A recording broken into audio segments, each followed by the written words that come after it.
Hello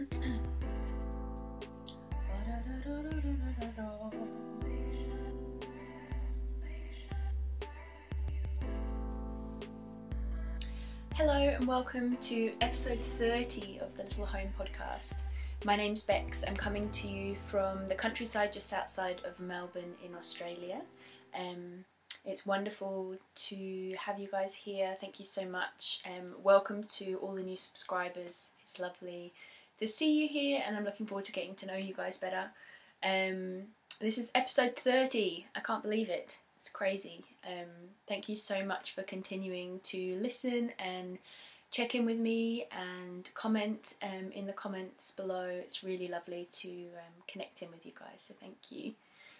If you'd like to follow me on other social medias, you're very welcome to. You can either subscribe to this channel.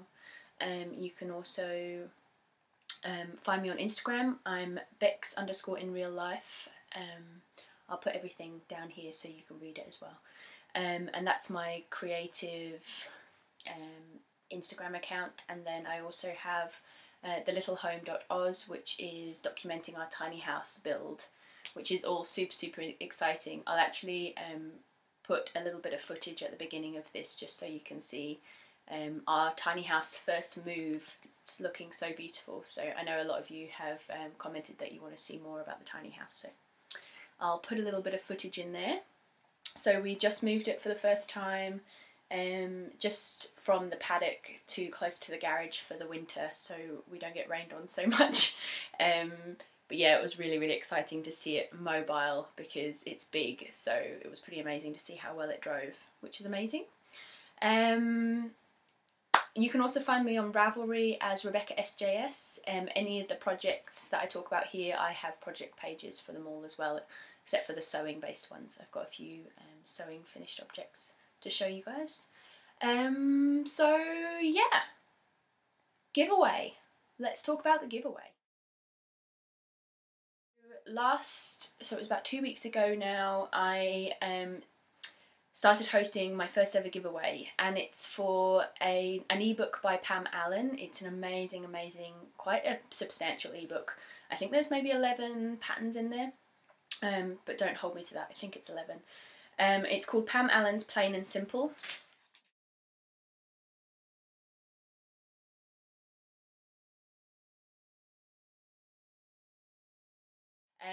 It's called the Plain and Simple ebook, and it's got really beautiful kind of minimal classic pieces, and I'm so glad that so many of you were excited about the potential of winning this ebook.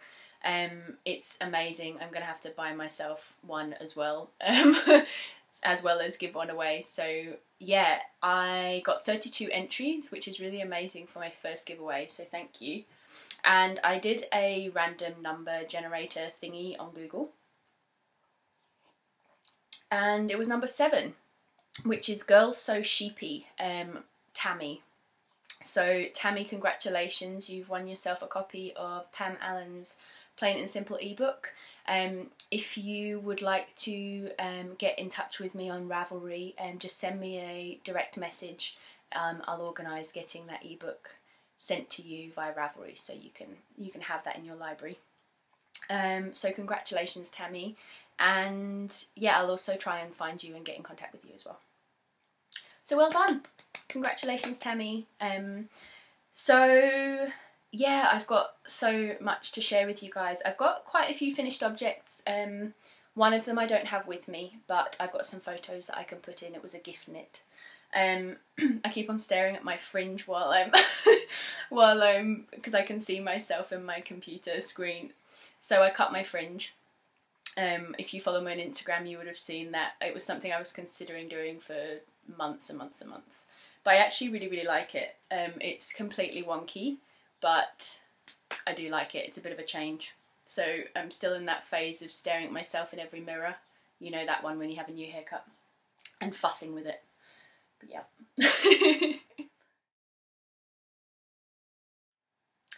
So let's start with some finished objects, shall we? The first finished object, I've got quite a few. I've got some sewing ones as well this week, which is really exciting. The first one I am wearing, and it's this beautiful, it's a modified Seacoast sweater, which is a Brooklyn tweed pattern by Joji Locatelli. I've made it quite a few times. It's there's so many mistakes in this pattern. Not I followed the design, but just there's things that I would do differently. But I love the finished object. Like, it's wonderfully kind of pleasantly sloppy. It's like a house coat almost. And this was my first ever steeking project. If you can see, it's so tidy and neat. I can't believe it. I'm completely a steeking convert. I made this cardigan to fill a massive gap in my wardrobe, and now that that gap has been filled, I've been wearing this pretty much every single day. Like, I have a lot of homemade, this is just one of my homemade linen dresses, and whenever I go from kind of summer, spring into autumn, winter, I basically just wear the same thing but just add layers. I love wearing dresses. I wear jeans from time to time, but I feel a lot more comfortable in dresses and tights and jumpers. So having a cardigan that goes over everything, that goes over jeans but also goes over dresses, is so handy. So I definitely want to make some more long cardigans. It's definitely probably my most worn knitted garment now, I would say. It goes down to pretty much dress length, so kind of for me mid-thigh, and yeah, it's a very simple design. I ended up having to do a crochet stitch along the top just because it's quite a heavy garment, it's quite stretchy, and it was dragging down a fair bit, so I needed a little bit of help on the neckline. I did make some changes to the pattern. I wasn't very good at writing them down. I'm going to see if I can adjust my pattern notes. But yeah, I found it really hard to find a long cardigan pattern kind of suitable for steeking within Ravelry, so it's something that I might think about designing. There's definitely some big changes that I need to make to this if I was going to make it for sale. But yeah, I do really love this. I ended up crocheting just for a little bit of extra strength around the neckline because the Seacoast is quite a wide neckline. I didn't really take that into consideration when I started, and resultingly it kind of sits a fair bit lower on my shoulder, and there's quite a dropped kind of armpit yoke just there, so my armpit actually is just here and it's quite low, but I really like the fit of this. I made it A-line, so if I wanted to I could add buttons and it would close up really comfortably. I actually really like it just being completely open, and it behaves kind of more like a house jacket. And the wool that I used was, I shared a couple of episodes back that I had frogged a beautiful pullover. It was the Door pullover by Amy Miller that I knit out of Blacker Yarn's Tamar Luster in their Otterly colourway. It's one of their naturals, and it was just too scratchy for me. I couldn't wear it next to the skin, which is a real shame. I would like to make that garment again, maybe with a few modifications. So I actually had a couple of big 100-gram balls of white gum wool ethical merino. It's a Tasmanian based wonderful farm yarn, and I decided that that would be, it's so soft, incredibly soft, but it's quite pilly, so between the two of them I felt that the Tamar Luster would kind of tame down the pills of the white gum wool, but the white gum wool would soften up the Tamar Luster, and it worked beautifully. I don't know if you can see, but there's a really lovely halo on there from the Tamar, and there's also, because they're quite different shades of grey, yeah, it just comes together beautiful. They're almost like a greeny grey for the Tamar, and then the white gum wool was in the gum grey colourway, which is quite a blue, it's quite a cold grey, and it just works beautifully together. It's got a little bit of almost like a mild effect, but it's wonderful. There's a little tiny bit of pilling, but it's very large pills that I can just pull off. So yeah, I'm very, very, very happy with this, and I'm wearing it all the time, so I need to make myself another one.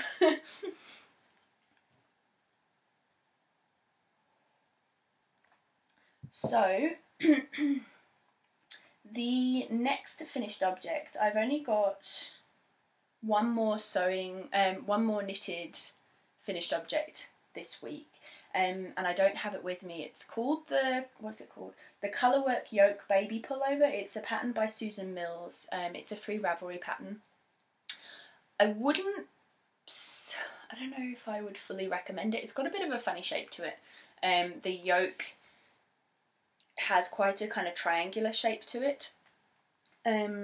So it's totally fine for a baby knit because they don't need so much shaping, but yeah, I don't know if I'd knit it again, I'm not sure. The colourwork is really, really sweet. I'll put a picture in here so you can see.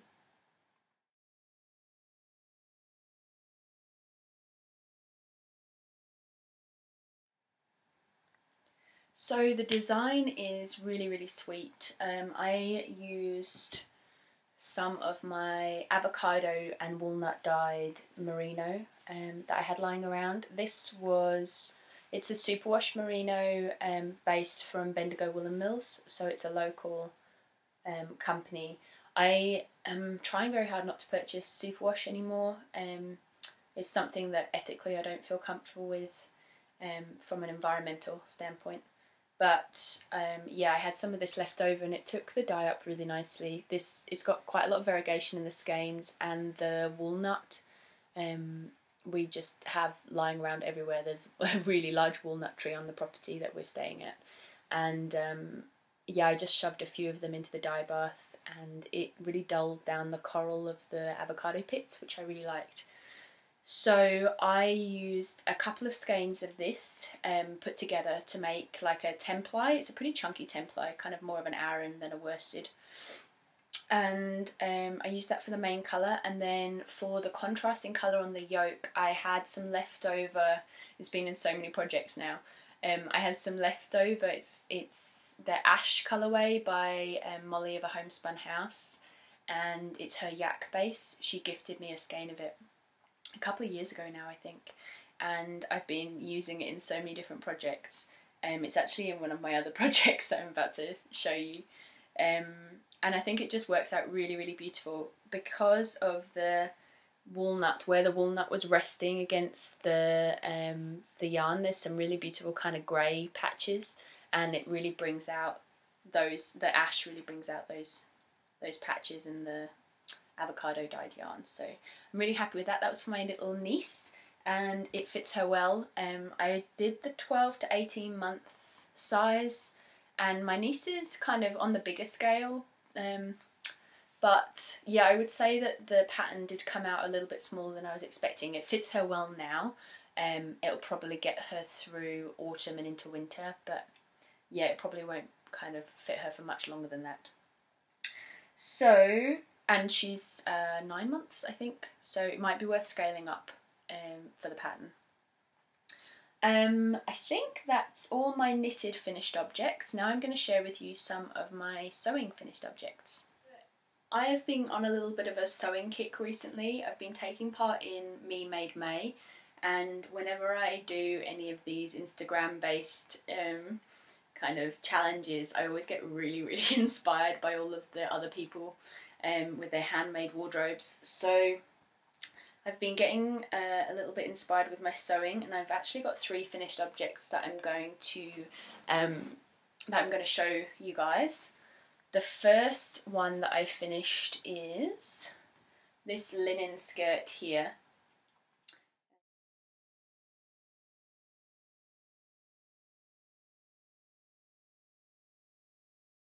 You can see it's a below the knee linen skirt, gathered at the waist. It's a high-waisted skirt, and then it has these amazing big pockets in it, which I didn't have enough of this beautiful linen, so I ended up lining the pockets with some Indian block print. It's really, really gorgeous. So that's the skirt. It's the pattern is by Megan Nielsen. She's an independent clothing designer, pattern maker here in Australia. She's based up near Brisbane, and this is her Brumby skirt. It has an exposed zipper, like a jean zipper in the back. But I'm really, really happy with how this turned out. And I love that it has pockets. So I haven't made many skirts that I've actually liked wearing, so I'm really intrigued to see how much this gets worn. At the moment it's a little bit puffy, kind of sits just about here, and it's a little bit puffy, but I think it will relax a lot once the linen calms down. Linen has a tendency of doing that. I actually made this dress that I'm wearing, and when I first sewed this dress up, this gather was very, very puffy and it relaxed a lot, so I'm really, really happy with this. I love the tone.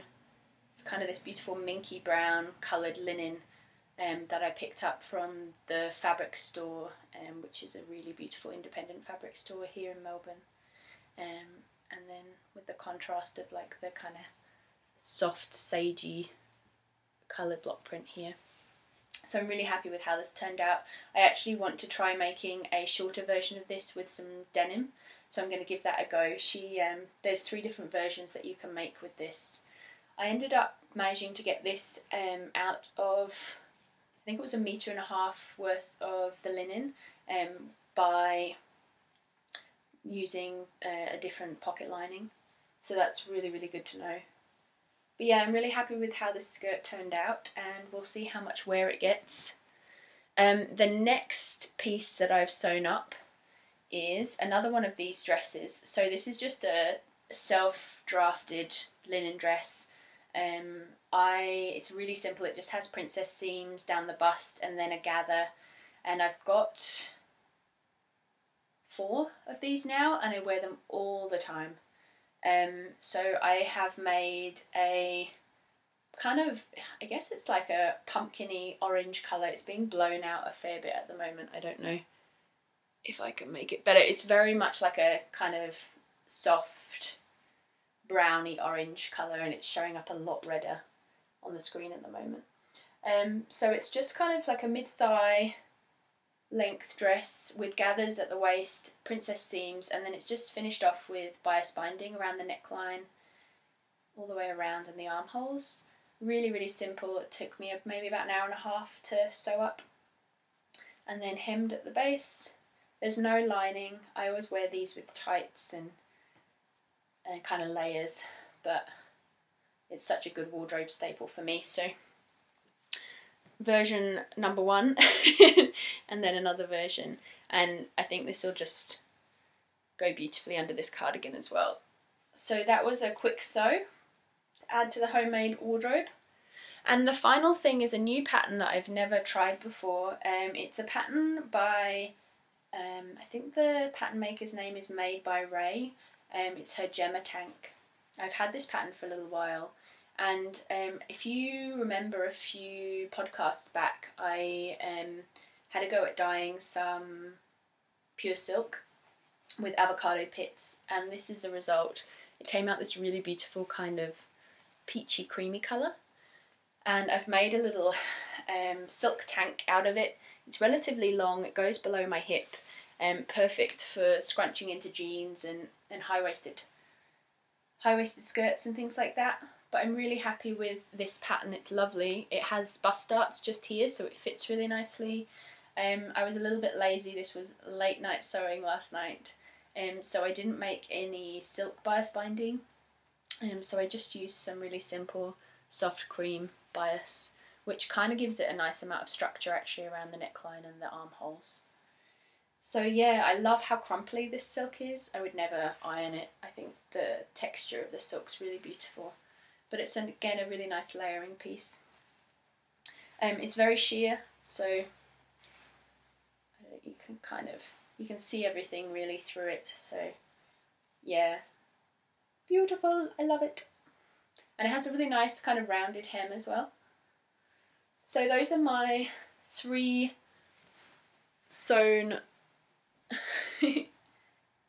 finished objects. Very much Beck's colours. I really love these autumnal kind of muted earthy tones. So yeah, those are all my finished objects. So what have I got on the needles at the moment? I think everything that I have on the needles you have seen already, I think. Yeah, I think so. So they're all kind of projects that have been going on for a little while. I'll start with my sock design. Thank you so much to everyone who's offered to test knit. It's really, really wonderful. I've got all your names saved and I'll get in touch as soon as the pattern's kind of ready to go for test knitting. So these are the feather and bone socks. Oh, a little bit of fluff. It's a lace rib pattern. Really, really love how it's coming together. I love the kind of mix of masculine and feminine in these socks, and I love the fit as well. I love ribbed socks, just the way that they hug your foot. So a mixture of rib and lace is really, really beautiful. So it's kind of almost like a feather and fan design on the main foot, and then ribbed 2 by 2 on the back of the foot, and then a heel turn and gusset. So I love how these are coming out. The wool that I'm using is this beautiful wool that was given to me for this project by Meg of Mrs M's Curiosity Cabinet. It's this beautiful, beautiful wool by Hey Mama Wolf. It's a naturally dyed, that's what I'm trying to say. It's a naturally dyed wool. It's got, I think, Rami in it. So it has quite almost like a linen-y feel to it. It's non-superwash and it's a natural sock yarn, so there's no plastics in there, no polyamide.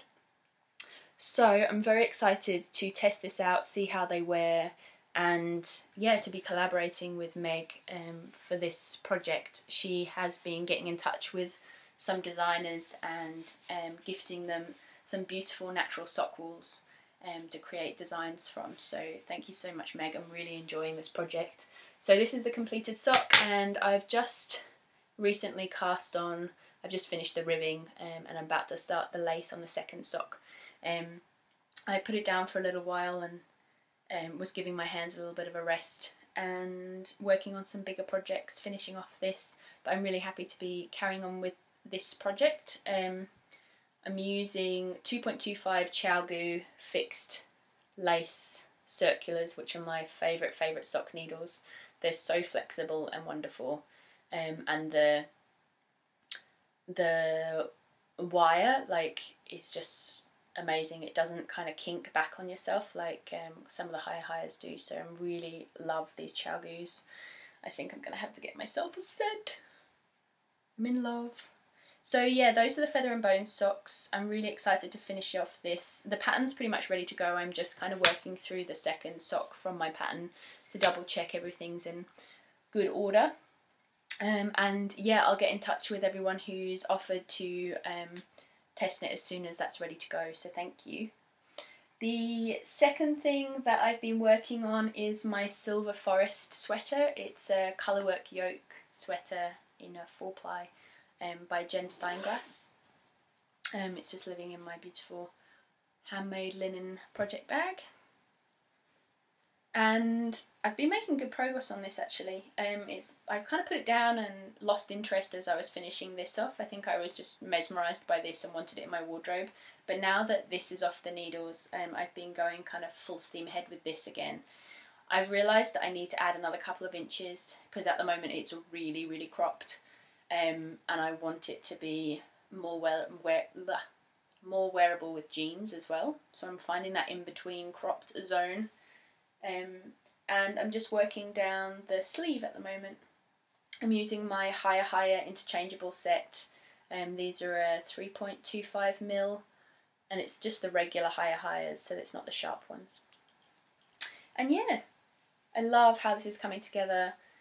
You may not have seen this for a little while, but the main colour is this beautiful, beautiful merino, sustainable merino from Knitcraft and Knittery. I've actually got her tag here. That's her little ball band. The colour is Hazelnut Gelato. It's a 4-ply, and yeah, there's 400 metres, fingering weight, hand wash, so it's non-superwash, and it's 100% sustainable Australian merino wool. She's wonderful. I've actually got some more wool that I'm going to work with from her. I'm hoping I'll have a fair bit of this left over as well, because I've got this much left. So I'm really excited to be working on that again. It's making good progress. The base that she uses is just amazing. It's very soft, but it's not too pilly, which is awesome, and really good stitch definition. And then the colour work here, which I absolutely love these colours so much. The kind of terracotta-y pinky tone here is West Yorkshire Spinners signature 4-ply in the cinnamon stick colourway, and then the grey is the same ash yak base from the Homespun House that I was using in the colourwork baby yoke as well. So yeah, I'm really, really happy with this project. I'm going to have to cut this cast off because it was a tubular cast off. My first ever tubular cast off, which took me forever, and there's no way in hell that I am undoing that. So I'm just going to cut it and pick up the stitches and knit a couple more inches on there. And probably never ever do a tubular cast off ever again. It took forever. It's beautiful, but I don't think it's that beautiful. So that's living in here and getting some knitting time on it, which is really nice. This is part of my projects for the Soul Craft Along, which I'm hosting with Felicia of the Soul Craft Festival, which is being held in Melbourne in the beginning of June, so it's not long now. So yeah, I'm looking forward to wearing this for the Soul Craft Festival. And I think the final project that I have on the needles, I don't think there's anything else I'm forgetting. It's living in my little felt bucket. I love this thing, it's so good. And it's the Betula Shawl by Melody Hoffman. I am in love with this project. It's so simple and so enjoyable to knit. It's getting bigger and bigger and bigger. I've been making a fair bit of progress on this. It's really good movie knitting because it's so simple. So you can see that there are kind of garter stripes going through the triangular shawl, but there's also these kind of colour stripes going through. This wool is really, really beautiful. It's Baroa, which is a Portuguese wool that I bought from Retrosaria. It's a yarn by Rosa Pomar that I picked up. They do international shipping, so you can pretty much pick it up anywhere in the world from their website, and it's really, really cost effective. What more to say about this? It's got these beautiful, beautiful stripes of natural brown wool going through, and then a very, very subtle over dye, kind of pinky toned over dye on the natural colours. So I'm in love. And actually, something to say about this skein, I hand wound this around my thumb. I saw a tutorial by Andrea Mowry on her Instagram account. I think it was her Instagram or her YouTube account, where she shared how she hand winds her skeins if she doesn't have her ball winder around. And I don't have a ball winder, so I've always done kind of round balls and never known how to do it just around your finger so you can have a centre pulling ball. So that's, yeah, that was a really cool technique. It's super, super simple. So I'm getting close to finishing the main section of this shawl. The great thing about this pattern is there's some really awesome short row shaping in here. I won't give too much away because it's a paid for pattern. But yeah, you end up with a really big kind of blanket shawl without the too much depth at the bottom, which I really like because I'm not usually a real triangular shawl person. Actually, the shawl that's behind me here, which is I think the farmhouse shawl, was the first triangular shawl that I ever knitted. So yeah, I love this pattern by Melody. I'm using the wool that was recommended in the pattern, and it is just beautiful. I love seeing those stripes of brown wool coming through. So I'm knitting away on that, getting close to the first short row section, which is really, really cool. Yeah. And I think that is everything that I've got to share with you guys today. I'm so glad I managed to fit in an episode. I'm actually heading off to Melbourne tomorrow to catch up for a work meeting, and I've got some exciting news to share, and I can't wait until I'm allowed to share with you. It's a bit secretive at the moment, but yeah, I'm very, very excited. I'm starting to work with a wonderful team, creative team, and I want to be able to share it with you, so I'll hold out for that. I'm excited to let you know what's going on with that. Thank you so much for watching. I can't wait to catch up with you again in another couple of weeks and let you know what I've been making and up to. If there's anything that you'd like to know about me or hear from me in these episodes, please just leave me a comment below. I'm so happy to share anything, and any ideas about what to chat about with you guys is always much welcome, so feel free to leave comments below. Again, congratulations to Girl So Sheepy, Tammy. Yeah, I'll get in touch with you, and if you get in touch with me first, that's perfect as well. But congratulations on winning Pam Allen's Plain and Simple ebook, and until next time, happy making. Bye.